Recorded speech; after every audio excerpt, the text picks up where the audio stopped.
Welcome to the Hockey Writers Sabres Scoop, a weekly show with our top Buffalo Sabres writing crew, bringing you the latest news, rumors, trades, player grades, game results, and much more. From training camp to the playoffs, from draft day to the trade deadline, our team covers everything that happens with the Sabres. So get a pen and paper and turn up the volume. You're about to get the Sabres Scoop. Sabres Scoop.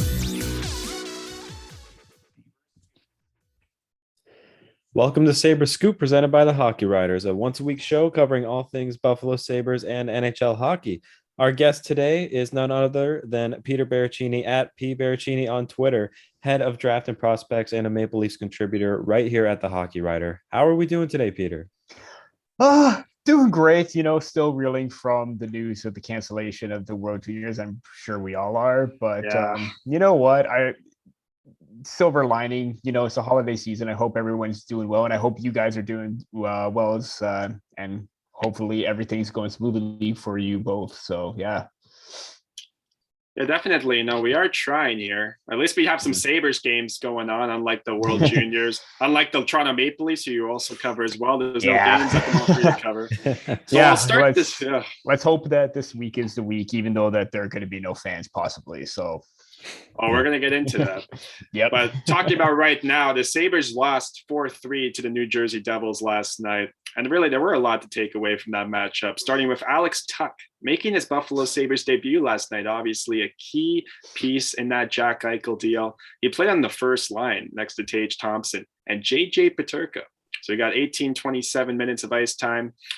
Braden, what were your thoughts? Because I'm assuming you obviously were watching the game. What did you think of Alex Tuch as a Sabre?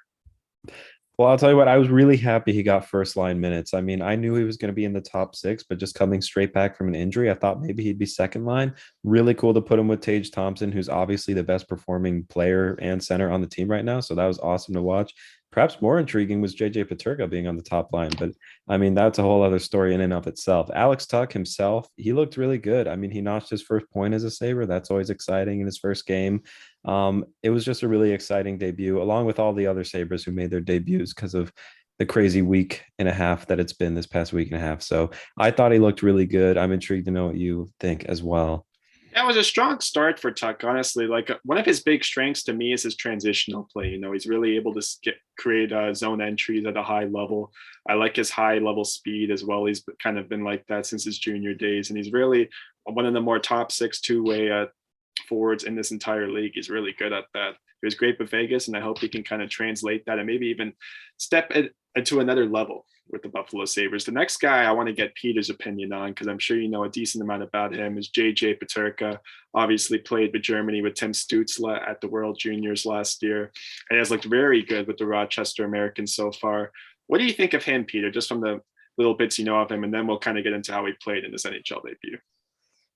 Yeah, I mean, I'm a big fan of Peterka. I mean, this is a guy who takes no for an answer every single time he's on the ice. And you just mentioned the World Juniors that he had last year was eligible to return this year, but he wanted to develop with Buffalo, thinking that was the best option because he's playing pretty well at the AHL level with 20 points in 23 games. So, he had that going for him. Still roughly in the top 26 or top 30 in scoring right now. So.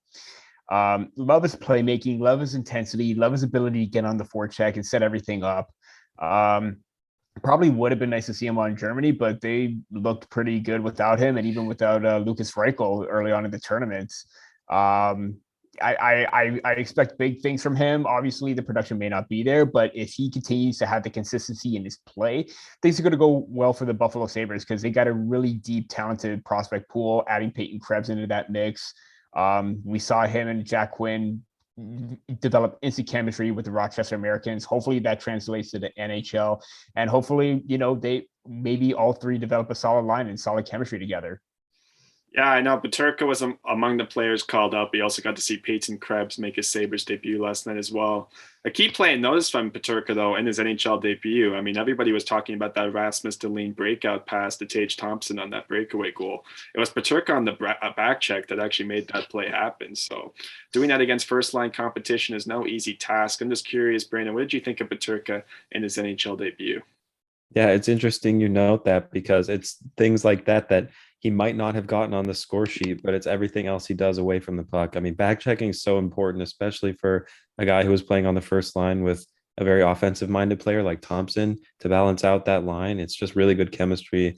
And like you said, he's been building chemistry with Quinn down in the AHL. Hopefully, he can play as comfortably with these players up in the NHL. I'm not sure he's going to have too many games here because some of the players are going to start coming back from COVID protocol.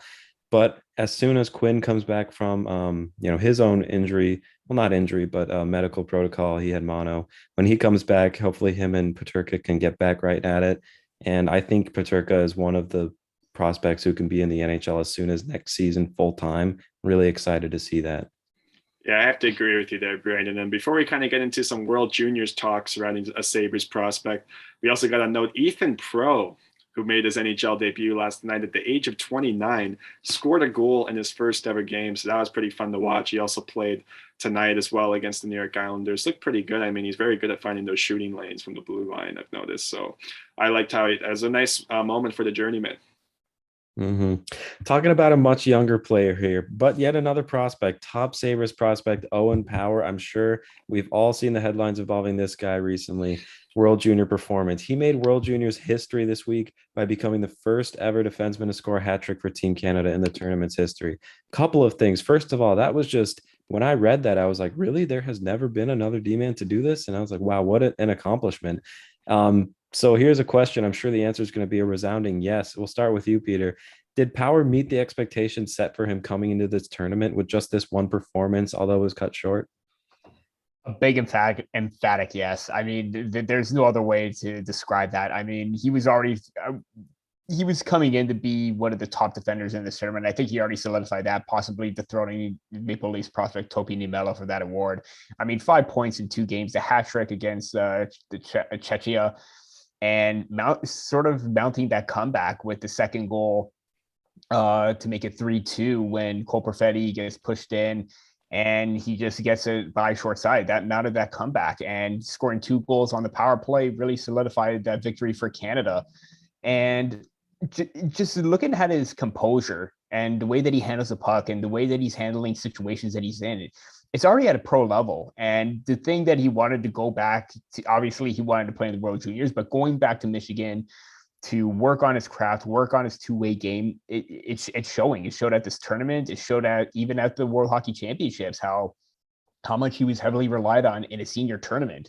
So the fact that he was made an impact there, you knew that he was going to make an impact no matter what. Granted, it was cut short. He is in the top of the tournament in scoring.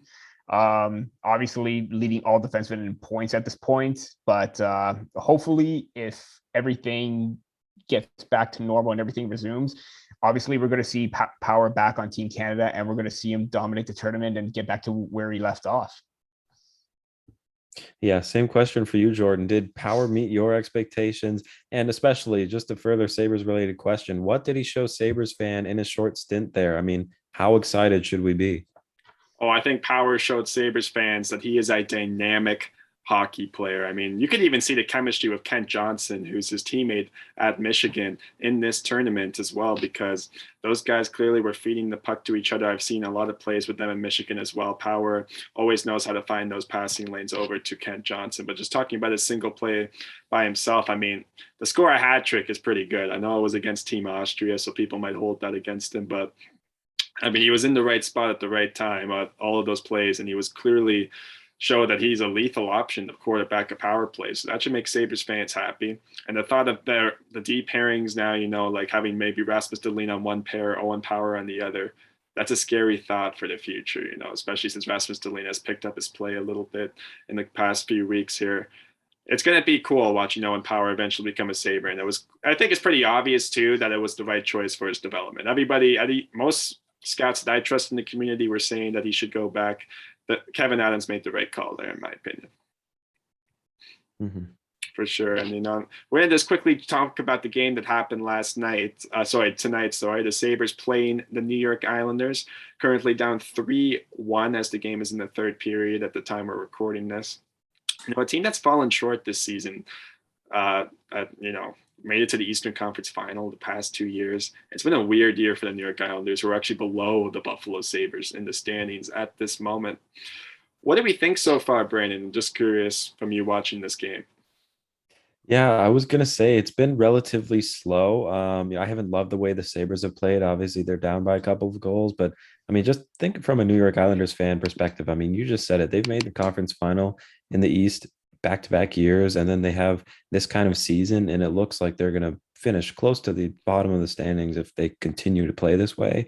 Yeah, just think of it as an Islanders fan, like that. The fact that they're looking well matched against the Sabres, like they're looking like pretty comparable teams right now, not good for Islanders fans. As far as the Sabres go, not an impressive performance. I wish Subban would have a couple of those goals back, although his last performance before the COVID pause was incredible in an overtime loss against the Penguins. He had, I believe, the most saves in his career. So that was really a great game. Wish he could have followed that up a little better, but you win some, you lose some in the Sabres world. For sure. I was actually posting some live reactions to some of the goals on Twitter. Like that Matthew Barzal goal, converting on that 4-on-3 off the turnover there was just terrific, man. But it was like, why is Mark Pysyk standing right next to Malcolm Subban? He's not boxing out the player at all. He's doing nothing on the play. I don't get it.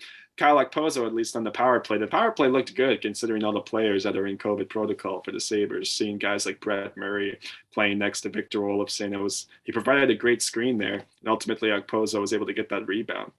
But another player I noticed a lot on the Islanders was Kiefer Bellows, who completely walked past Alex Tuch in the neutral zone and was able to find the shooting lane. Scored a pretty highlight reel goal, in my opinion. So I like the way the Islanders are playing in this one for a team that's underperforming, And this was their first game in 10 days, by the way. The Sabres did play last night, so that could be a factor there, but ultimately a little bit of a disappointing showing for the Buffalo Sabres. Definitely. And before we transition into some very big news, we prefaced it early on in the episode, the World Junior cancellation. Let's just reset the show here. You're watching Sabres Scoop presented by the Hockey Writers. Make sure to subscribe to and like our show on YouTube and catch all the great hockey content on thehockeywriters.com. And on our Twitter feed, you can follow us at Sabres Scoop THW. Jordan, we're going to dive deep into the details here. Let's kick it off with the World Junior news. So this is the main reason why we asked Peter to come on today, because the 2022 World Junior Championships officially canceled. Just so heartbreaking for everyone involved. I'm sure everybody by now, if you're a hockey fan, especially if you're listening to this, probably saw that video of Team Germany taking pictures on the ice. Just so heartbreaking to watch. We got to kind of talk about this, because this came after a lot of postponements and a lot of games. And teams were having to forfeit their wins. It was kind of a crazy scenario. And, there were supposed to be 31 games played over the few days' time. Like Team USA was the first team to have a game canceled, followed by another cancellation. And then it ended up being this announcement. What did we all ultimately think of this cancellation? I want to start with you, Peter. Do you think it was the right call? As much as I love the tournament, as much as we all do as hockey fans and the players love to participate in it, it definitely was the right call. I mean, you had one cancellation the previous night before with USA, and I forgot who their matchup was. I believe it was Switzerland. And then you have the next day, you have two more cancellations with Russia and Slovakia, and then Czechia and Finland. So right then and there in 2 days, you had to postpone 3 games, and everyone was going to say, oh, it's only 4 cases. They were already isolated. But then, there was a breaking news this morning on Thursday as of now, that there were more positive cases with 5 other teams. And it would get to the point where, yeah, even if you had a positive case, it's still going to impact everything. You're going to have to cancel the games. You can't postpone them in a short tournament like this. And it's sad that you have to make a forfeiture out of it, or teams have to take the loss out of that. In the event that if it did get to a massive outbreak where it wasn't just 1 or 2 and it got to 3, 4, or 5, then that became a problem. And it was already a glaring issue with the postponement of the pre-tournament games where they only played on the 23rd before Christmas Eve. And even then, that signaled some red flags about, is this tournament going to happen because of this highly transmissible variant? And for the players involved and their safety and health and well-being, the staff members, everyone involved with this tournament, even the organizers, it was the right move. And I just hope that, everything there's a massive lesson to be learned from this, because there were a lot of X factors or a lot of question marks known afterwards of the cancellation. So let's just hope that things get back to normal and maybe they continue on with the tournament. Yeah, I like how you mentioned some known question marks there, because that's what we kind of have to dive into next. The double IIHF at this moment is taking a lot of heat because this wasn't really a bubble, and I know they've come out and say this wasn't really a bubble-like experience. There was a wedding. There were people coming for a wedding in Red Deer, and ultimately they were coming in contact with a bunch of these players. What is going on? Like, even Finland's head coach, Antti Pennanen, had this quote to say, following this cancellation announcement, he said, "I am angry because this wasn't a COVID problem. This was a problem of a poorly managed tournament. Not a great look at all for this organization." Brandon, let's get your thoughts first. Why do you think this happened like this? And how did the double IHF really screw this up? Yeah, I mean, where they really screwed up was trying to go about operating as if things were normal. I mean, if this were a bubble format, this would have worked. We know it works. It worked before. It worked for the NHL playoffs a year before. I mean, bubble format works. If you really want to make this thing happen, see it all the way through and keep everybody healthy, that's what you got to do. And you got to be safe and follow the protocol. But I'm sure we've all read that scathing review by the Slovakian player, the goalie, about just the things he saw in his short time there and how poorly managed it was, how it felt. I believe he compared it to a basic youth hockey tournament, the same feel with a wedding at the hotel and all these random people inside. And I mean, that's just destined to fail. And there was already frustration brewing over the cancellation of the women's tournament. And then this was going on. And there were just so many things that didn't feel right. And it was very short lived. And it feels like it was destined to end this way. I hate to say it, but I feel like they made the right choice in the end. But there was just so much that went wrong that it's hard to find the positives in when there's so many negatives like this. Yeah, for sure. Like, I don't know how they thought this was going to work. Like, it's hard to talk about the hockey portion of this tournament without thinking of the bigger picture here. But we are a Buffalo Sabres podcast. So even though there were like a few games played throughout the preliminary round and throughout the normal round robin, we got to talk about some of these Sabres prospects here. Besides Owen Power, that did participate. Specifically, we'll start with Isaac Rosén on Team Sweden.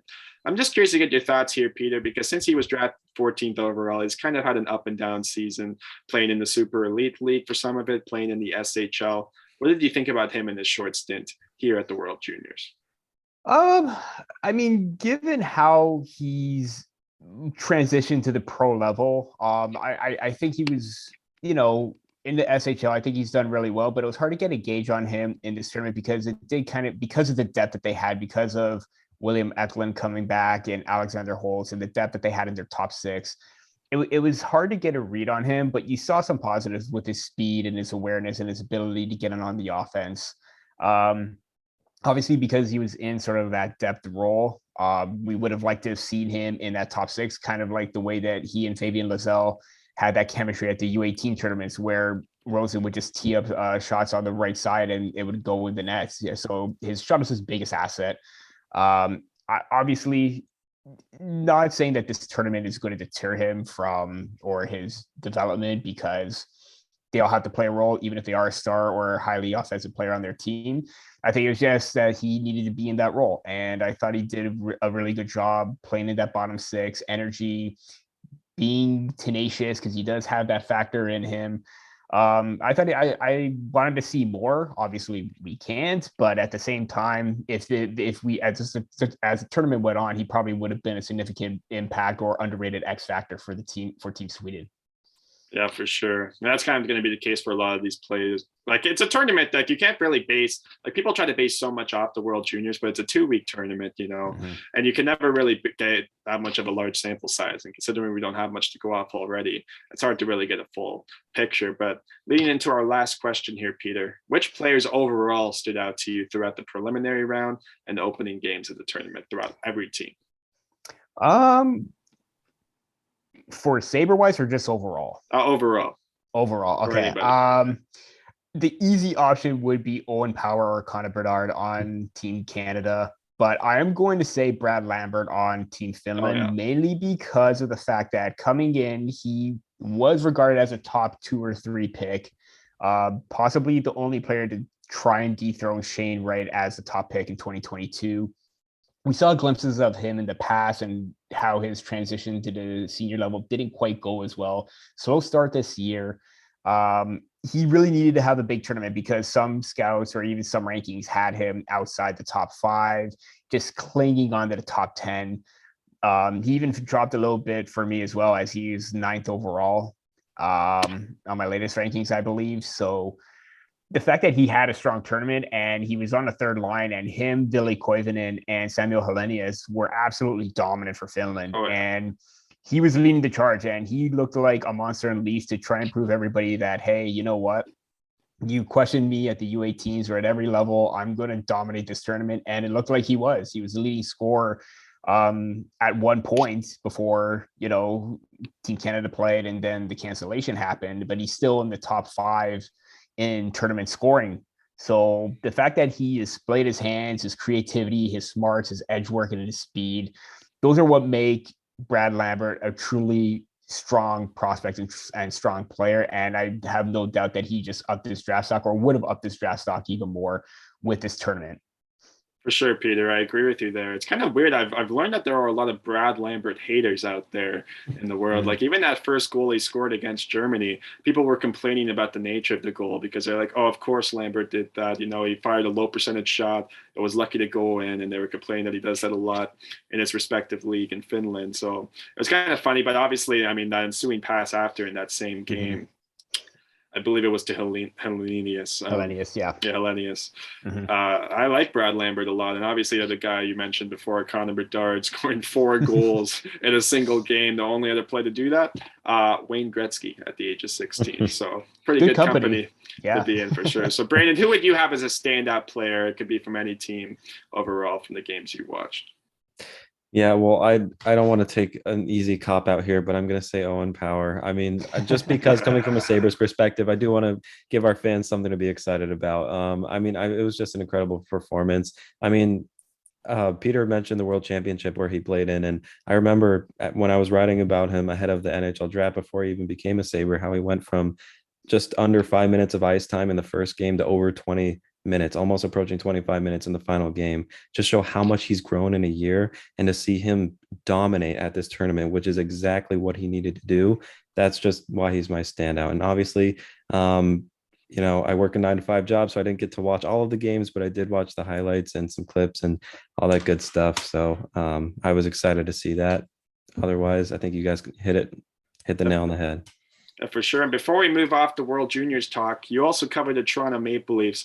I want to know what you thought of the 3 players that were there in terms of Topi Niemela and Roddy Hirvonen with Finland and Matthew Nyes with Team USA.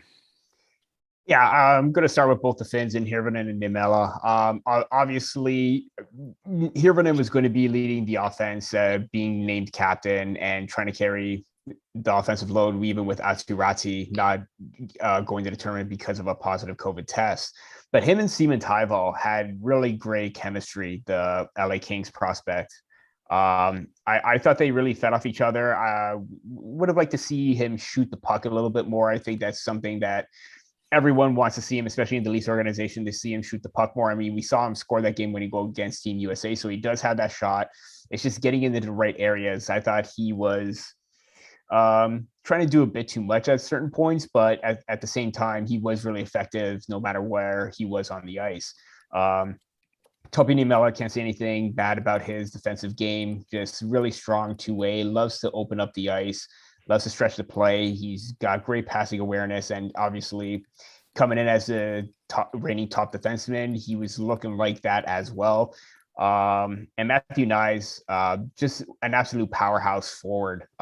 Great speed, great awareness, engaged physically along the boards, and he knows where to be at the right time. During the against Team Slovakia, there was a turnover at the blue line for us, and then he gets wide open for a one-timer shot, and he just rifles it. So his shot, his ability to just find an open space and get open, it's just absolutely phenomenal, and how much of a step that he's taken already, considering the fact that he had a slow draft year, picked it up, and now it's just working out to the Maple Leafs' benefit. Awesome. Very cool. We're going to stay on the topic of the Toronto Maple Leafs here. So besides junior hockey, you do cover the Leafs. Jordan just mentioned it. who has been an excellent team to begin the season, might I mention. So, however, like a lot of teams, COVID has heavily impacted them. It's caused a postponement in games. So, a couple of questions to toss your way. When do you see the Leafs returning to play? Obviously, that's going to be a very tough question to answer. You so much up in the air right now, but their roster is going to be impacted one way or another. Do you see players that have not played this season getting opportunities? Do you see some guys who haven't played high in the lineup playing higher in the lineup with the players that are currently out? I'll give the floor to you. Yeah, the situation is looking really dicey, especially with new protocols and new rules in place from the Ontario government. Max that they could have in the arena is 11,000 fans, but I don't think they're going to even do that. So it's going to be interesting to see how that plays out. But in terms of the roster, yeah, I was really unfortunate with the amount of players that they had. I believe it got to like 12 or 14 players and a few coaches. A lot of them started to come back because most of them happened before the Christmas break. So they were getting onto the ice. Good thing that some of them felt symptoms, but at the same time, it take solace that it was only a 24-hour thing for most of them. Some of them did feel something, some of them didn't. This virus is really weird because we don't know the full extent of it. So the fact that, yeah, you're missing William Nylander, Morgan Riley, Jake Muzzin, and now Timothy Liljegren. So you have some major spots to fill on defense. But now that Rasmus Sandin came back, TJ Brody, you have some of your top tier defensemen in the lineup. Obviously, you're going to look to players that you're going to look to on the taxi squad. I believe Alex Biega was called up. It's just an ever revolving door, and a lot of teams are going through a tough situation right now. I mean, given the fact that William Nylander is on the COVID protocol, Mitch Marner is still on the top line, but I think now you have Andre Kasha move into that second line spot to try and take his place. It's tough because nothing's really set in stone until they play a game. They're just starting to figure everything out because they've only had a few days of practice. Granted that everyone's starting to come back is great news.